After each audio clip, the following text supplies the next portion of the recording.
রাস্তায় হাঁটুর ওপরে পানি, সেদিকেই অসহায় তাকিয়ে আছেন সিটি মেয়র শাহাদাত হোসেন।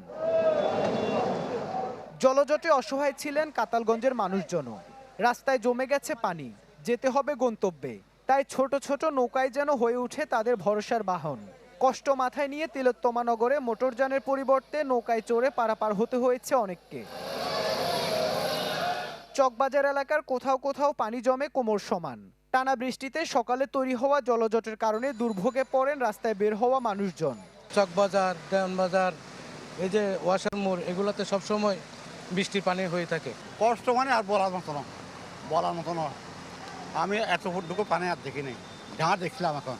আমাদের এই এরিয়াগুলো একটু ডাউন সাইড পড়ে, কুলশিয়ার উঁচু, তো এখানে হালকা বৃষ্টিপাত হলে পানি জমে যায়। একই অবস্থা ওয়াসা, জিসি সহ বেশ কয়েকটি ব্যস্ততম এলাকার। বৃষ্টির মধ্যে ছাতা মাথায় রাস্তায় বের হয়ে পানি মারিয়ে চলাচলে ভোগান্তির শেষ ছিল না।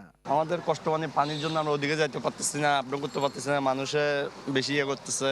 যতবার বসা আসে ততবার ডুবি থাকে, একেল ফাড়ি থাকে, এখন গাড়ি ডুবি থাকে, সিজি চলতে পারে না, কাজ চলতে পারে না। এখানে তো পানি আপনার কোমর পর্যন্ত। এখন সিটি কর্পোরেশনের মেয়র আসছিল, এখন কি দিয়ে কি করা যায় উনি তত্ত্বাবধান পর্যবেক্ষণ করে গেছে, এখন দেখা যাক কি হয়। মেয়র নিজে মাঠে ঘাটে দৌড়াদৌড়ির পরও সোমবারের ভারী বৃষ্টিতে চট্টগ্রাম নগরীর বেশ কয়েকটি এলাকায় তৈরি হয় জলজট। নালা নর্দমা বারবার পরিষ্কার করার পরও আটকানো যাচ্ছে না ময়লার স্রোত। তাই নিজেই বিভিন্ন নালার স্ল্যাব পরিদর্শন করে খোঁজার চেষ্টা করেন সমস্যার কারণগুলো। তার দাবি, গত বছরের চেয়ে 50% কম হয়েছে জলজট।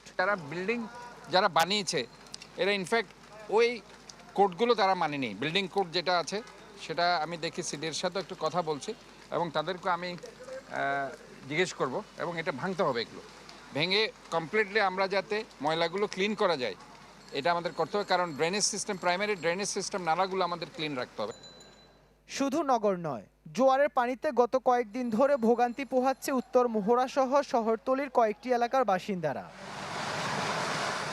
ইবেন মির, চ্যানেল 24, চট্টগ্রাম।